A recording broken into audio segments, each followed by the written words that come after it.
음성을 내가 들으니 사랑하는 말일세.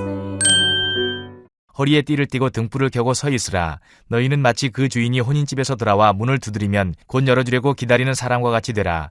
주인이 와서 깨어있는 것을 보면 그 종들은 복이 있으리로다. 내가 진실로 너희에게 이르노니 주인이 띠를 띠고 그 종들을 자리에 앉히고 나와 수종들리라. 주인이 혹 이경이나 혹 삼경에 이르렀어도 종들이 그같이 하고 있는 것을 보면 그 종들은 복이 있으리로다. 너희도 아는 바니 집 주인이 만일 도둑이 어느 때에 이를 줄 알았더라면 그 집을 뚫지 못하게 하였으리라. 그러므로 너희도 준비하고 있으라. 생각하지 않을 때에 인자가 오리라 하시니라. 베드로가 여짜오되 주께서 이 비유를 우리에게 하심이니이까 모든 사람에게 하심이니이까.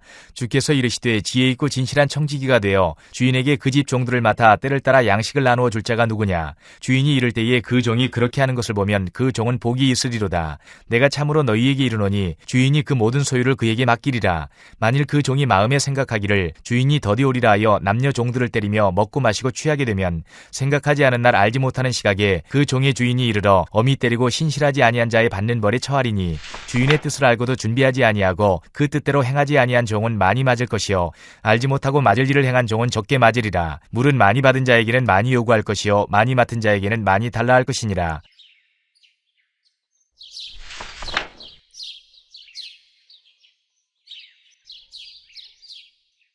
안녕하세요. 큐티 나누는 목사 안상열입니다. 오늘도 주님 은혜 안에서 좋은 하루입니다. 오늘은 누가복음 12장 35절에서 48절을 통해서 복 많이 받으시고 주님 닮은 사람 되세요 라는 제목으로 은혜를 나누겠습니다.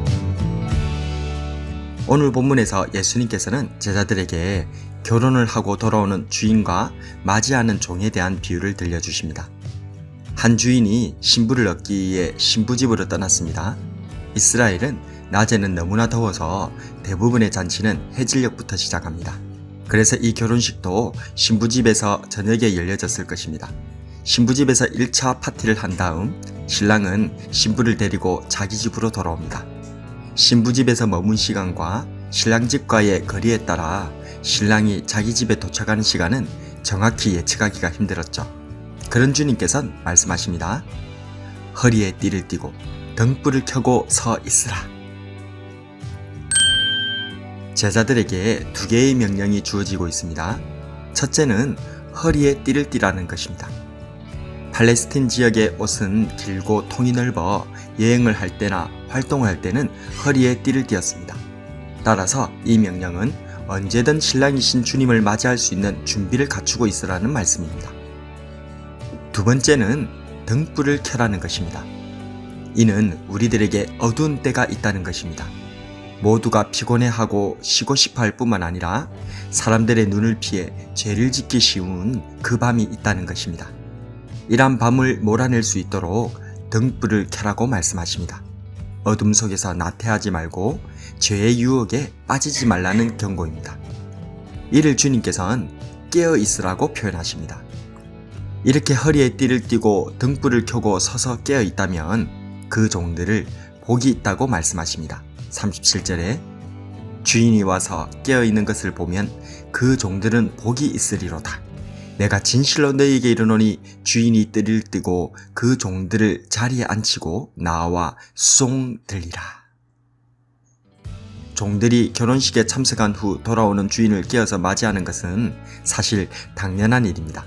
그러나 이 당연한 일이 영적으로 볼 때는 당연하지 않습니다. 이런 당연한 충성이 너무나도 희귀하기에 주님께서는 이러한 종들을 위해 자신께서 띠를 띠고 그 종들에게 수종들겠다 말씀하신 것입니다. 만약 2경 밤 9시에서 12시 혹은 3경 밤 12시에서 2시에서도 여전히 깨어 주님을 맞이하는 종들은 복이 있다고 말씀하십니다. 그러자 주님의 수제자였던 베드로가 묻습니다. 41절에 주께서 이 비유를 우리에게 하심이니까 모든 사람에게 하심이니까. 이에 대해 주님께서는 이렇게 말씀하십니다. 48절에 무릇 많이 받은 자에게는 많이 요구할 것이요 많이 맡은 자에게는 많이 달라 할 것이니라. 제자인지 무리인지 어른인지 아이이든지 남녀노소 고저 기천을 막론하고 하나님께 많은 은혜를 받은 사람은 주님을 가까이서 모셨던 제자일수록 주님께서는 더욱 많은 책임을 져야 한다는 것을 말씀하셨던 것입니다. 우리는 은혜 받기는 원합니다. 그러나 그 은혜에 대한 충성과 책임은 가벼이 여기곤 합니다. 같은 구원을 받아도 어떤 이는 감사와 눈물로 깨어 기도하는 반면 어떤 이는 값없이 호흡하는 공기처럼 아무런 존재감 없이 치부해버립니다.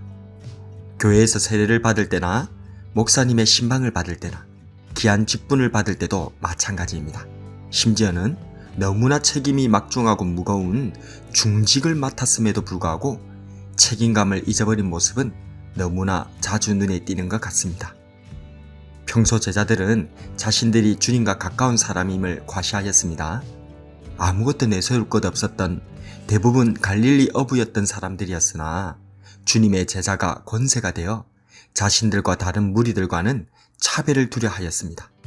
그러나 막상 주님께서 2경과 3경에도 허리에 띠를 띠고 등불을 켜고 서 있으라고 깨어 있으라고 말씀하시자 이 책임에는 회피하며 주께서 이 비유를 우리에게 하심이니까 모든 사람에게 하심이니까 라고 모른 척 질문하였던 것입니다.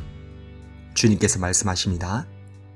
무릇 많이 받은 자에게는 많이 요구할 것이요 많이 맡은 자에게는 많이 달라 할 것이니라.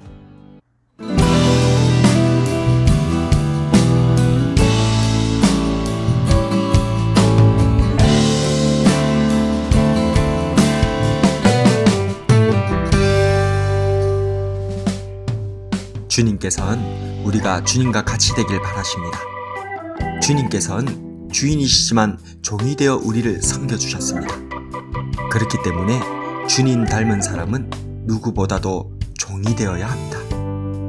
캄캄한 밤중에도 허리에 띠를 띠고 등불을 켜고 봉사하는 종, 지혜 있고 진실한 청지기가 되어 때를 따라 양식을 나누어 주는 종, 많이 받은 사람일수록 신앙이 높고 깊은 사람일수록 은혜와 기적을 체험했거나 직분이 높아지면 높아질수록 주님께서 더 많이 묻고 더 많이 달라고 하신다는 사실을 꼭 기억하며 점점 더 주님 닮아가고 점점 더 섬기는 종이 되는 저와 여러분 되기를 주님의 이름으로 축복합니다.